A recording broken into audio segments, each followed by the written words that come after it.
Today we're going to talk about the fifth sneaky move of the Erev Shabbat Yetzer Hara. This sneaky move only shows up after you've done everything right.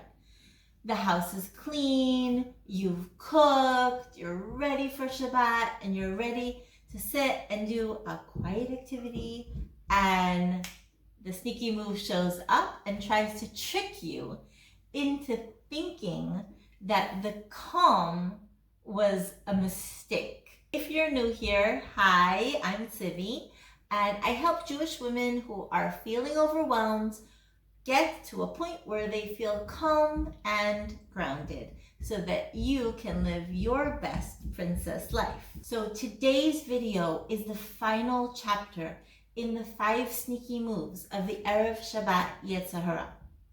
If you haven't heard the other sneaky moves, I recommend starting from the beginning of the playlist that is linked below, because each of the sneaky moves follows on one another. You really need to get them in order so that it makes sense. Today, our finisher is the one that surprised everyone, and I call it the Erev Brain-Crash. This happens after you've battled off all the other 4 sneaky moves of the Yetzer Hara. You are all ready for Shabbat. This blissful calm that you've been dreaming of, it's amazing. And you get so calm and so relaxed that you start to feel a little bit floaty. And time seems to sort of slow down. And you might completely lose track of time. This is what happened to me. I almost completely missed candlelighting. I mean, completely, worse than ever before. When I finally, after weeks and weeks and months, I was flying blind, so I had nobody helping me. So this took me a very long time to figure out. And here I was, I finally made it, and I'm in this relaxing shower, getting ready for Shabbat and getting dressed. And suddenly I'm like, oh my gosh, the time, what time is it? I literally almost missed candlelighting. It was crazy. It was worse than it's ever been. I completely zoned out. And that's what happens to your brain. And then as soon as it happens to your brain, the Yetzer Hara says, you see, this was a total waste of time. You should do things the old way. What is this whole project that you're trying to do? This is not working. You're going to ruin everything.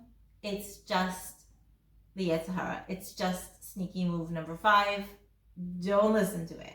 Let's talk about what is actually happening scientifically in your body. Okay? For years, you have been making Shabbat on adrenaline. Deadlines, go. Your brain is sharp.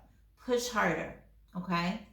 When you remove the pressure, your nervous system, it doesn't have a dimmer switch, okay? It's on or it's off. Adrenaline is on or adrenaline is off. When our brain and our adrenaline is on, we are seeking out, we're remembering, we're very, very, very sharp. But when we turn off, that's calm brain. Calm brain is floaty, calm brain is in the moment. When you get calm brain on Erev Shabbat, it can feel like your brain just literally went offline. But don't worry, okay? There's a very, very good way to fix this. You didn't break anything. Nothing's wrong. You're just recalibrating. You have to recalibrate your system. And this is definitely a good thing.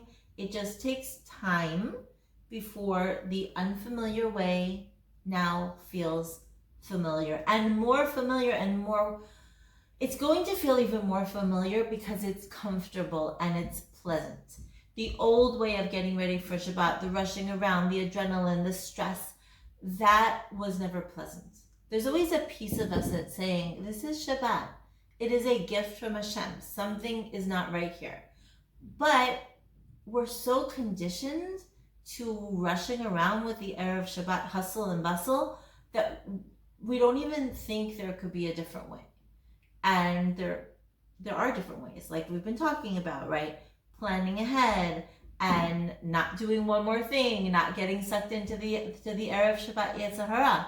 There are better ways to do things. Definitely, simplifying, delegating, making lists. All of these things are good, and all of these things we will continue to talk about. But when you finally get there and you finally start to get into this calm space, and then your brain goes offline, or so it seems, the Yetzer Hara doesn't even want to let you continue. I've seen this happen to myself. I've seen this happen to other people that I've been working with. There's a voice that says, forget it, don't do that. I mean, you almost forgot to light Shabbos candles because you completely zoned out. This is clearly bad for you. No, it's not bad. It just takes a little bit of skills, a little bit of practice, and a little bit of thinking, and we got this. How do we fix this problem? First of all, as I said, just knowing that it's normal and it is part of the process, that is already relieving. But now we have to understand our brain is in calm mode. Calm mode is like vacation mode. It is in the moment. It is a wonderful thing, but it's not going to remind us to turn the refrigerator onto Shabbat mode, plug in the plata, warm up the soup, all those little tiny details that go into making Shabbat. Calm brain is not going to be there. We need to figure out ways to support our brain so that we can have a calm body, right, before Shabbat, and transition into Shabbat in a calmer way. One of the things to do is simply to do things earlier. There are many things that I myself used to wait. Like, for example, I have a Shabbat plata that I would plug in. I always plug that in, set it up just before Shabbat. And then I realized why. I can do the same thing hours earlier. Sometimes Shabbat comes in at 4 o'clock. Sometimes Shabbat comes in at 7:30. It doesn't make any difference. I don't even have to put the food on. If there's something that we're going to have for Friday night and I don't want it to be on the plata for that long, that's okay. I don't have to put it on. But I can have the plata set up and in place. I can have it plugged in, or I can have it next to it. But if I have it next to it, am I going to remember to plug it in? I might not. So then what do? Right?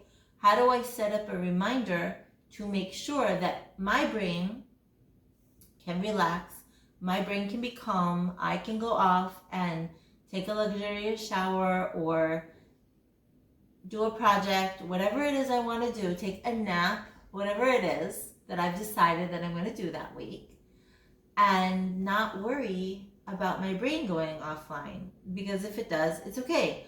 I have either other people taking care of it, I sometimes have alarms, I definitely utilize lists. Definitely, as I said, deciding what can be just done earlier, so it is done. All these different ways, and you can get very, very creative to understand that your brain is going to shift into a calmer state. And it is such an amazing place to be. Coming into Shabbat in a calmer state, it's a beautiful thing. It's a beautiful thing for you to experience. It is a beautiful thing for your household to experience. It's a beautiful thing for Am Yisrael to experience. But we do need to support our brains in this way so that we remember to do the practical things that go into actually making Shabbat halachically correct and ready. In the beginning, I definitely, we did have to get some help, borrow things from neighbors. Like there were things that I messed up with in the beginning more. But again, I was doing it all on my own. I didn't have any help or anything to support me in this. So I'm telling you right off the bat, you will forget things. Even when you don't think that you might not, you think, oh, I don't need a list for this. I'm not going to forget about blah, blah, blah. I never forget whatever it is, blah, blah, blah. You will forget. When you actually get to the point that you finish, you got past all the other sneaky moves, and you've gotten into that calm space, you will forget. Just understand that you will forget. The other thing is that practice makes perfect. Today, even when I'm in my calm brain space, I don't forget things the way I did in the beginning because my brain is more used to it, and that's just a matter of practice. But I still have all my safety nets in place because I might forget.